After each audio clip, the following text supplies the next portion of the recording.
Hello, welcome back to Inside the Data on Inside the Birds. I'm Geoff Mosher, and of course, I'm joined by our analytics expert, Sam Finkel, as we continue to look at the 2025 NFL draft class position by position. And Sam has created these great scatter charts for each positional group that show the prospects and how they measure up as far as their athletic testing versus their production, where that places them on the chart. And then we try to make some sort of predictive modeling out of that. As we always say, it's not a be all to end all, but it really shows you who separates from the pack as far as being both athletic and productive in college. And Sam, we're going to move to the offensive line here. And so I think this one requires a little more context, right? I think most people can understand what it means to be a productive wide receiver or a productive deep edge rusher, right? But when we look at offensive tackles, which we're going to do in this segment, and you are compiling the data on production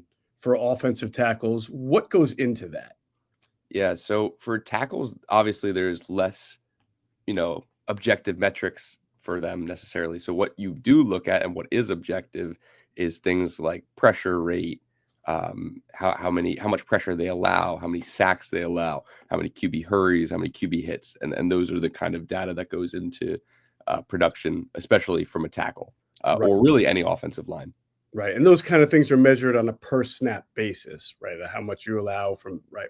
And then that's going to change from different positions. When we get into interior offensive line, the rates won't be the same because a center is usually double teaming a guard, right? Or a guard has help a lot of times from a center. So their pressure rate is a little bit different from a tackle who's always on an island and always going up one-on-one against an edge rusher, unless they get like a chip. Yeah, typically because your tackles are on an island, sort of, they're the guys that have more pressure allowed than your interior guys, which is basically what you were saying. Right. Well, this is go ahead. I was just going to say, that being said, I definitely have learned a lot of analysis of offensive line because, believe it or not, I actually started coaching with Penn State. I was a recruiting intern for Matt Limegrover on the offensive line. That's how I began. Oh, okay. So I need to make sure that this analysis is, crisp and good just for Matt Limegrover and everything he taught me, Well, I hope Matt is watching. I imagine he is, along with all of our great Penn State faithful. And this is an interesting offensive line class. There's one guy in particular who I find interesting because he sort of played out of position, but and we'll talk about him because he's listed here on tackle. I think he is a guard, but played tackle all last year. So he shows up in the tackle category, and we'll get to that. So what was your, from a strictly analytics and data standpoint, what was your big picture takeaway from this class of offensive tackles? It's a really good class of tackles. There's a lot of things to like and a lot of upside in this class. Right. And then, of course, a lot of that is compared to the last four classes, which is a lot of what your data entails, whether it's first round picks, top 30 or top 100 picks, first three rounds, or players drafted overall at that position. So I'm looking forward to getting into it. And we got great feedback, Sam, recently on the charts now because I've blown them up. So they're easier to see for our YouTube watchers. And I appreciate our podcast listeners and their feedback because apparently we're doing a pretty good job for those who can't, who are just listening, of still being able to explain what it is that we're showing for the YouTube crowd. So good job by you. Love the best of both worlds. Yeah, absolutely. All right. So like we've done each of the last few episodes, we start off with the green line. And again, the horizontal line measures the production. The vertical line measures the athleticism. Where they intersect is the average. And for Sam, I'm going to have you explain again what this chart with the green lines represents. Yeah. So the green lines here specifically represent first round tackles selected in the last 4 years. Right. Okay. So when we look at these names, right, whether it's a Gray Zabel or a WillCampbell or Armand Membu, right? Did I pronounce that right? Membo? Is it Armand Membu? I'm not 100% sure on that. We'll call him Armand. Armand, yes. But we are comparing them against guys like, I want to say, I try not to look in advance because I try to test my memory, but first round picks on the offensive line over the last 4 years. We're talking about Ike Iguanu, Evan Neal, Charles Cross. No, not Charles Cross. He's the right, from North Carolina. Yeah, I believe so. I actually have the data, so we don't have to guess. I like the guess part. No, I want you to guess. Okay, but you'll tell me if I'm right or wrong. It gives Last year was a really strong class. We're talking about Troy Fautanu. We're talking about who's the Steelers guy that they have from Oregon State. I always got Fautanu and the other one from Washington sort of mixed up.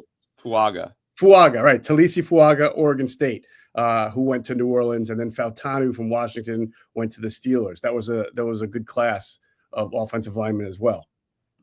Yeah, there's a good deal of first round talent here, so you feel a little bit more comfortable with the actual threshold here as opposed to some of the positions where we only had like 3 guys in the first round. So right now there are some positions, Sam, where measurables. I think we talked about this with safety, where some teams don't value. They're not as worried about measurables as they are about game tape and instincts and FBI football intelligence. But we know with offensive tackles, there are a few concretes, you'd say. Like most NFL teams really want you to have, I believe, like 34-inch or 36. I forget what the arm length is, but it's they want you to have that requisite arm length to be able to play that position of tackle. Certainly it helps to be in the 6'3", 6'4", 6'5" neighborhood and have a pretty good sturdy frame of weight there. And honestly, we saw a good case study of that in the Super Bowl, right? When you put someone with smaller arms against on the outside of the offensive line, they struggle, even if they are like a Pro Bowl caliber player. Right. Joe Thuney is a fantastic left guard now for the Bears. He was traded, but he had to play left tackle. He was a guard because he was short-armed.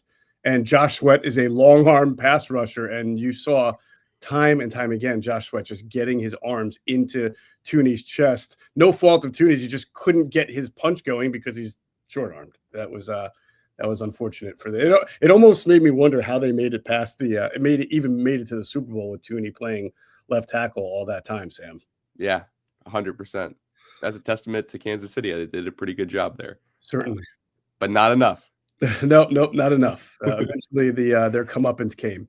So let's look at this year's group of offensive tackles compared to first rounders over the last 4 years. And the one thing this is sort of like Nick Eminori with the safeties that we went through is Gray Zabel from North Dakota State finds himself as the lone guy in the upper right blue chip quadrant because he's above average athletic testing and above average in production. And I should mention that for this chart, the average athleticism appears to be about an 84 score, and the average production appeers to be about 86. Do I have that correct? Yeah, it's just about that. Yeah. All right, there you go. And Gray Zabel looks to be around an 87 in athleticism and maybe an 91, 92 in production.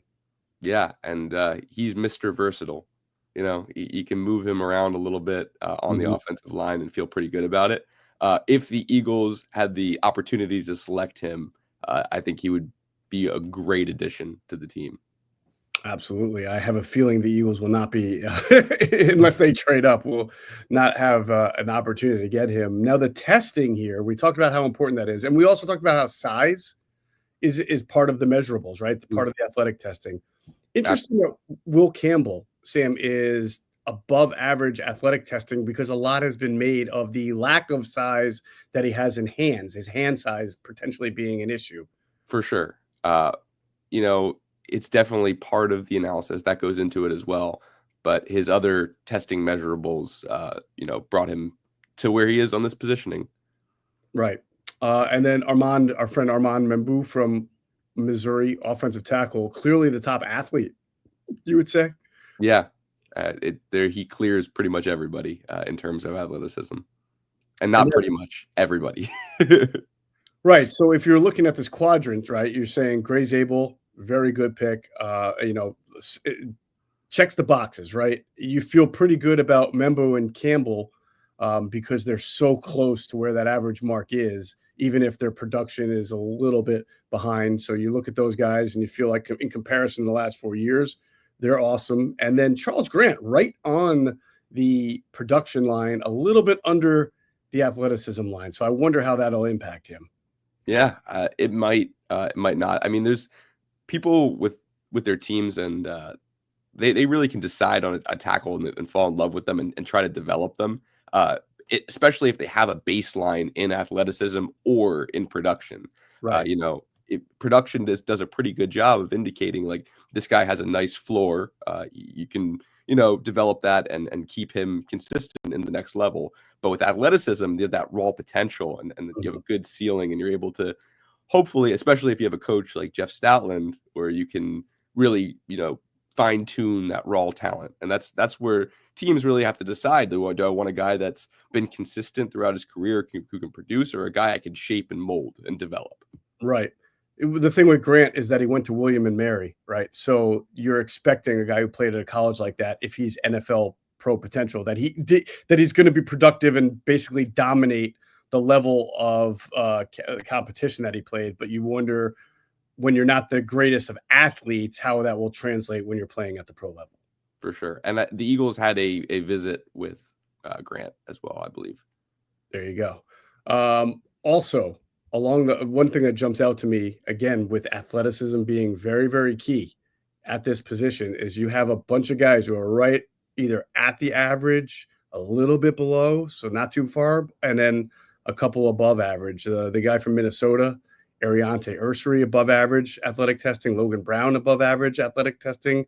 Donovan Jackson's the interesting guy, right? Because he's here on the tackle spot, but he played, I think he projects as a guard. He had to move to tackle, Sam, because they had so many injuries at tackle. Yeah, it's interesting where to kind of put him on this list. I just kept him consistent with what he played. But you're right, he probably does project to a guard. And the Eagles also had a visit with him. So that's correct. Very interesting. And then, of course, we see Emory Jones Jr. and Jonah Savelanea. JS. Yes, I got it. JS. We'll call him JS. From Arizona. All right at that measure for athletic testing. So it gives you a good feel for this class. You got a lot of pretty good athletes in this class. Yeah, it's actually a really exciting class if you need offensive line depth or a starter even. I think a lot of these guys probably will start. I agree with you. I would think so, especially the state of offensive line play in the NFL. Sure. So the next chart is the same exact chart for those looking. It's just that you like what we do is put the Eagles in there. So the Eagles we don't. I guess there wasn't any. I don't guess. I know there was no college data on Jordan Mailata to be able to make this put him on the chart. But we know he's a great athlete, Sam. Yeah, he wasn't the only tackle that was like a guy that came from abroad and didn't have any data on. So unfortunately, not captured on this chart. I'd be very interested where he would have been on this chart. I'm sure it would probably be in the gems category. Yes. But I mean, he was a gem nonetheless. Right. Are you saying if he had gone to college and played in college, where would it be? Yeah, he certainly would have been up in the higher athletic tag. Who knows about the production, because who knows where he would have gone, right? But not surprisingly in this chart, Lane Johnson, even ahead of Gray Zabel as far as being productive and being Gray Zabel's I guess a little bit better athletic testing, but Lane Johnson with the production and the athleticism there. Yeah, they're so close on the athleticism that it's just you pick your poison at that point. Right. And I think that's really interesting. I think the placement of them being so close makes me more of a fan of Zabel's game, which I didn't even know was possible because he's one of my favorite tackles in this class. Yeah, again, North Dakota State kid, right? Yep. Sky Motor Cars in Westchester is a different sort of dealership. All it takes is one look at their Highline pre-owned vehicles that people all over the country want and need. Owner Brett Scholler makes sure you don't spend a dime of your money before you purchase the car. Sky Motor Cars allows you to make all the decisions regarding your next vehicle. At Sky Motor Cars, you never have to spend more than necessary. Visit SkyMotorCars.com today or call 610-918-7225. All right, so let us talk now about the purple line chart. You see the lines intersecting, they move a little bit. And Sam, again, tell us what the purple lines represent.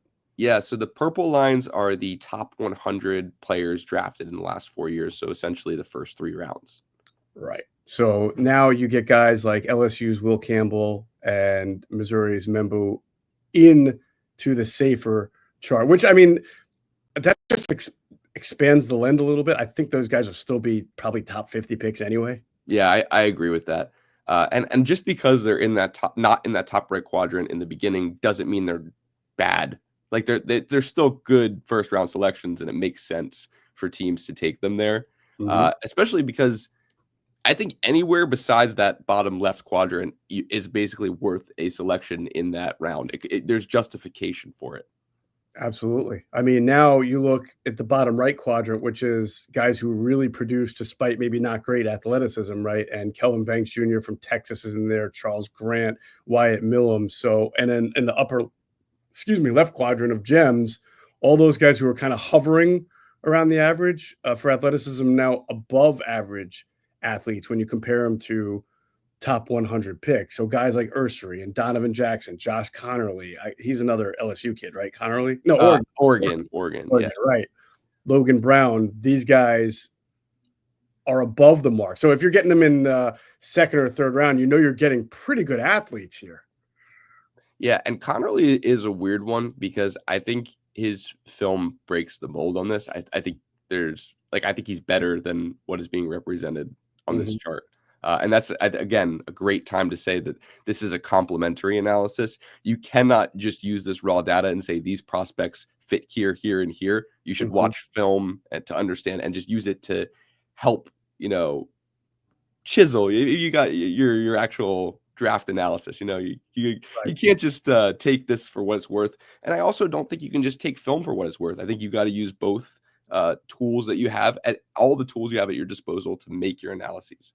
Oh, 100%. I mean, we see guys all the time, Sam, and you know this, right? Who, for whatever reason, like they played a small school, like a kid got drafted from Yale last year, right? Whose name like Kamanji, I think is how they pronounce his last name. But you're not going against great competition. You're not on a good team. Like who knows what the film shows? But he was like 6'8", 320, he could probably scratch his feet without bending over because his wingspan was so big. I mean, that you're going to get drafted and someone's going to take a chance on you. And if you get, as you just said, you get into like Jeff Stoutland or, when Dante Scarnecchia was with the Patriots, when you get into the right system of offensive line coaches, you can really be a nice ball of moldable clay.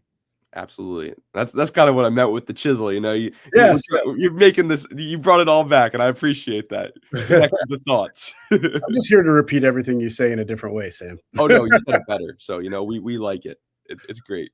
So when comparing the top 100 picks over the last 4 years, you'd feel pretty comfortable here from an analytics data standpoint. Again, we say it's not the be all to end all, but just from a comparison with about 3, 4, 5, 6, 7, 8, 11 guys. That's pretty good. Yeah, and I think all of them, there's good justification to take them all even earlier for I guess most of them, not all of them. Sure, especially with all these guys falling into the upper echelon of athletic, because if you already have the tools to be a great athlete, and again, you can be molded, you can it's worth a second or a third round pick there. Absolutely, and Simmons is another guy that's kind of outside the scope a little bit, but there is also, I think, good justification to take him in this top 100 range too. Yeah, he's not very far off the average for the top 100. Here's the same chart again. Lane Johnson. I don't think Lane Johnson's going to move. He's going to always be in that spot, and this is why he's a future Hall of Famer, because when you compare him to whether it's first rounders or top 100, especially, he's going to stand out as the best. Yeah, and I think he has shown that in his career, which has been a phenomenal career. It's been a great career. And by the way, not to get too far off the track, but if you go back to that draft, that was the 2012 draft, I want to say. Not a really great draft altogether. There are, I think, 80% of the first round picks in that draft were out of the league by fifth year. Oof. Let's do that. Let's take a little while, because every time I go through it, I shock myself. It's just an amazing. Was it the 2012 draft, or was it? Hold on, no. That was Fletcher. That was Andrew Luck. Was 2012, wasn't it? Maybe it was 2013. 2013. Okay, so Eric Fisher was the first pick. He did make 2 Pro Bowls, but Lane Johnson's way better. And I don't think Eric Fisher's in the league anymore. Luke Jokel from the Jaguars, right? Was okay, but I believe he only played 5 years. He's been out of the league since 2017. Deion Jordan, we all know that's the guy Chip Kelly wanted. They would have taken he would have taken Deion Jordan over Lane Johnson, but the Miami Dolphins did the Eagles a favor, leapfrogged over and took Deion Jordan, who did not work out. Then the Eagles take Lane Johnson, right? And then listen to these next few picks: Ezekiel Ansah, Barkevious Mingo, Jonathan Cooper, Tavon Austin, D. Milner, Chance Warmack. Chance Warmack he went to the Stoutland school right after the Titans released him. He came over to the Eagles for a year and didn't cut it. DJ Fluker, DJ Hayden, Sheldon Richardson, Star Lodalele, Kenny Vaccaro, the safety, EJ Manuel, the quarterback, Jarvis Jones, the Steelers pass rusher, Eric Reed, defensive back, Justin Pugh, who's hung around for a while but never really played at a really high level. But look at that. I'm at 19, 20 picks. Kyle Long, Tyler Eifert. That's a lot of picks. Sharif Floyd, Bjorn Warner. You get to 27th overall, DeAndre Hopkins. So literally the only two guys from this draft that are really guys that were true upper echelon impact players were Lane Johnson and DeAndre Hopkins. And Lane Johnson was tackle 3 selected. Yes. Unbelievable, isn't it? It really is. Man, I don't even remember this guy that the Broncos took 28th overall, Sylvester Williams. Wow, crazy. The Cowboys did a nice job getting Travis Frederick there in 31st overall. He was a good center for them. I mean, we're not talking Lane Johnson caliber player, but again, a really great find by the Eagles to get Lane Johnson. And if you remember, Sam, what's not like Lane was an offensive tackle all his life. He started off as a quarterback. Then he grew into a tight end, and then he became a defensive end at small school. Then he transferred, and then eventually became he only played tackle, I think, a couple of years. But you know why he could do that, right? Why he could play tackle? Why he could play anywhere? Because he was an unbelievable athlete? There you go. Exactly. And you see that on the data. Right. So, and right. By the way, Jason Peters, tight end, right, in college, and then came to the Bills as a tight end, and then transferred because of great athleticism to offensive line. Yeah, the versatility is definitely something that the Eagles organization has always valued. And I think that shows up in the athleticism, and you can really mold someone that's athletic. There's so much you can do with somebody who can do anything. Right. It's a lot harder when they're just, you can only do, almost said one tool, I was thinking some baseball a little bit, but, when you have a guy that can do anything, you feel very comfortable, especially if you're going to develop them. Right. All right. Now we widen the lens out to anybody drafted at offensive tackle in the last 4 years. And when you do that comparison, Sam, there's a lot of guys in the upper right, upper left, and bottom right quadrant. It almost seems like 70% of this offensive tackle class is worth drafting at some point.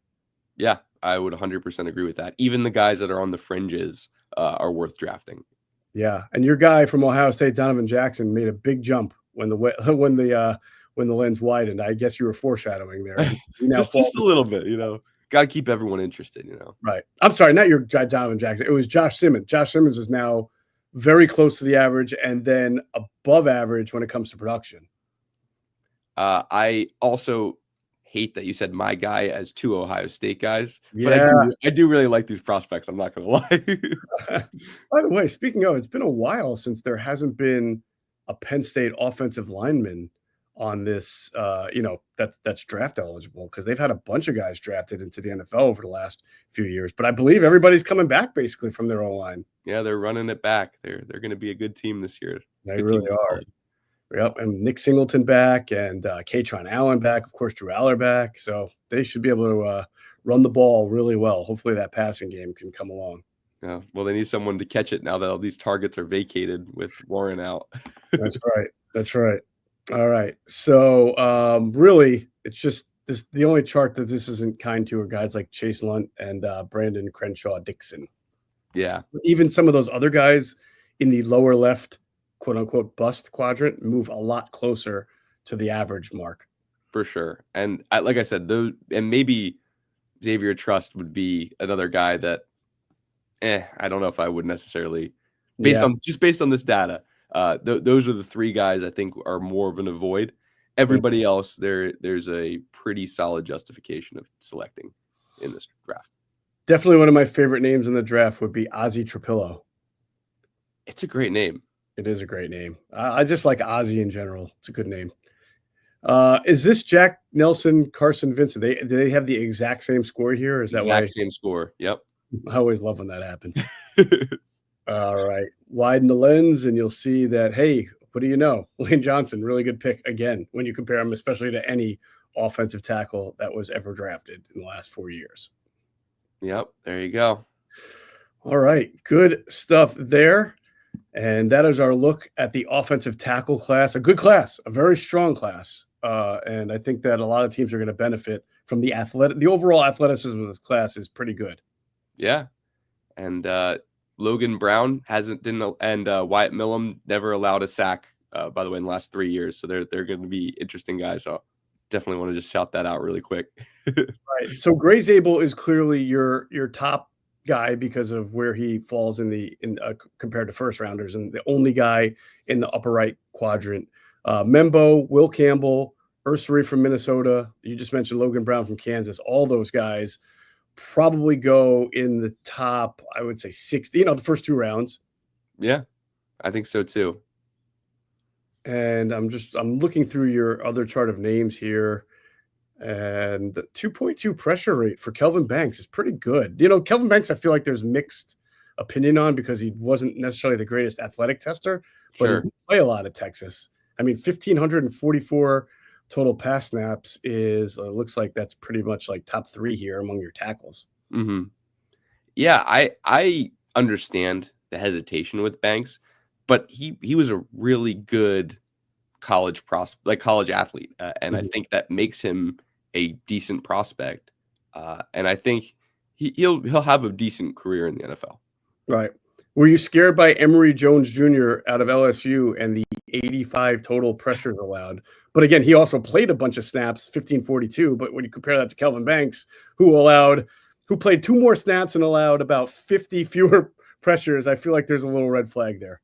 Yeah, I think there absolutely is a red flag there, but it's also a volume stat. And if you look at his actual pressure rate, it is actually the worst. So yeah, it's not ideal.